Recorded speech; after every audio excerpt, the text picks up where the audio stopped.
በባህር ዳር ከተማ የተለያዩ የፌደራልና የአማራ ክልል ከፍተኛ መሪዎች በባህር ዳር የሚገኙ በተለይ አምራች ኢንዱስትሪዎችን እየጎበኙ ይገኛሉ። ይሄንን ጉዳይ ደግሞ በድጋሚ የሚያስቃኘን ባልደረባችን በቀለ ተሾመ ይሆናል። በቀለ በድጋሚ መረጃዎችን ማጋራት ይችላል።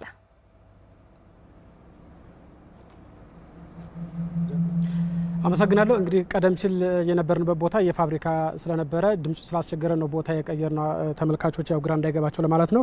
ቀደም ብዬ እንዳነሳሁት እንግዲህ የአማራ ክልል ርዕሰ መስተዳድር አረጋ ከበደ፣ ኢንዱስትሪ ሚኒስትሩ መላኩ አለበል፣ የግብርና ሚኒስትሩ አቶ አዲሱ አረጋ፣ አምባሳደር ግርማ ብሩ የአምራች ኢንዱስትሪ ብሔራዊ ካውንስል ሰብሳቢና ሌሎች የፌደራልና የክልሉ ከፍተኛ የስራ ኃላፊዎች አሁንም ድረስ በባህር ዳር ከተማ የሚገኙ አምራች ኢንዱስትሪዎችን እየጎበኙ ነው የሚገኙት። እንግዲህ በዚህ በባህር ዳር ከተማ በአሁኑ ሰዓት 273 አምራች ኢንዱስትሪዎች አሉ፣ በተለያዩ ዘርፍ የተሰማሩ ማለት ነው።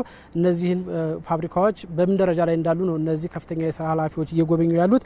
እስካሁን የተጎበኙ ፋብሪካዎች ለአብነት ያክል ለማንሳት ያክል የመኖ ማቀነባበሪያዎች፣ የምግብ ዘይት ፋብሪካዎች፣ እንደዚሁም ደግሞ የከረጢት ማምረቻና የብረታ ብረት ማምረቻ፣ የባህር ዳር ልዩ ኢኮኖሚ ዞኖችን ጨምሮ አሁን ያለንበትን ፋብሪካ ጨምሮ ነው ጉብኝት እየተደረገ የሚገኘው ማለት ነው። እንግዲህ በባህር ዳር ከተማ ቀደም ብዬ እንዳልኩት 273 በተለያዩ ዘርፎች የተሰማሩ አምራች ኢንዱስትሪዎች አሉት። ባለፈው 3 ዓመት በተለይ ከ2015 ጀምሮ እነዚህ አምራች ኢንዱስትሪዎች በመስራታቸው በተለይ ከ14000 በላይ ለሚሆኑ ዜጎች በቋሚና ጊዜያዊ የስራ እድል መፍጠር እንደተቻለ አንስተውልናል።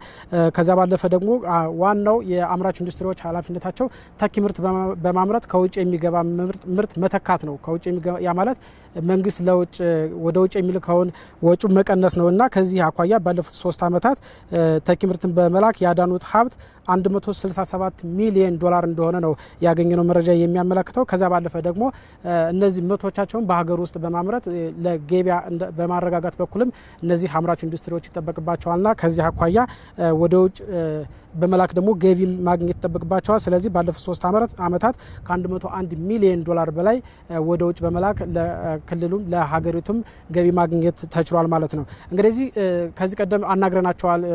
ጉብኝት በተደረገበት ወቅት እነዚህ አምራች ኢንዱስትሪዎች አሁን ተኪ ምርት በማምረት ወደ ውጭ ምርቶቻቸውን በመላክና በሀገር ውስጥ ደግሞ ያለውን ገበያ በማረጋጋት በኩል ኃላፊነታቸውን እየተወጡ እንደሆነ ነግረውና በተለይ እንደሚታወቀው በአማራ ክልል በአሁኑ ሰዓት ያው የጸጥታ ችግር አለ።